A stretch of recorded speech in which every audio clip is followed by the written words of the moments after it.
Hi po mga guys, mga kalodi, nandito naman po tayo banda sa may SM at yung Cordoba area, dito sa may shopping habig mga kalodi, sa kabila din na El Corso, para po manghuli ng alimasag mga kalodi dito sa Cebu City. Ito mga kalodi, magsimula na lang po tayo manghuli ng alimasag gamit itong bubutrap natin kasi po mahangin ng kaunti mga kalodi.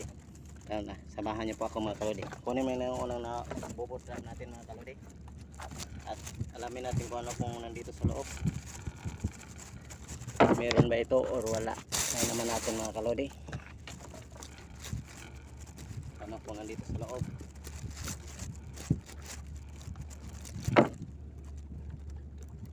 Ito mga kalodi, yung naunang bubutap natin mga kalodi, may starfish at ito pong klase ng ito pong lambay mga kalodi, blue crab, malaki po ito mga kalodi, at isang alimasag.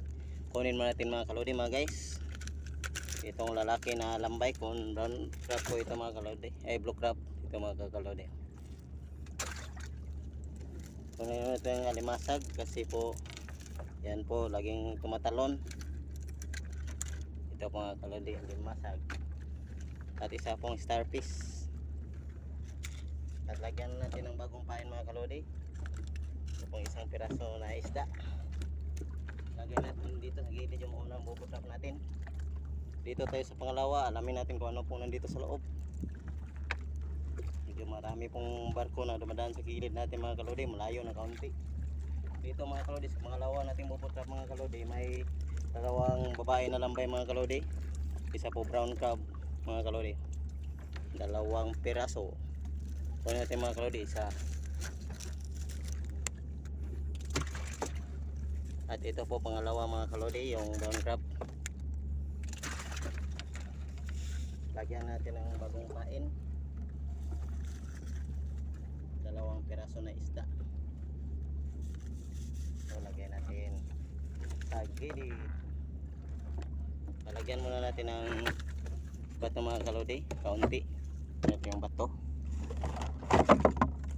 ito mga kalodi, na hindi ito daloy ng sob o ano pang daloy dito mga kalodi.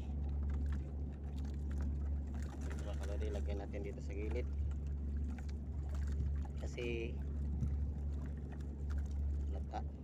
agak yung isang bato natin para hindi ito tumataas. Taas ito mga kalodi pag walang bato na ang punta sa ibaba.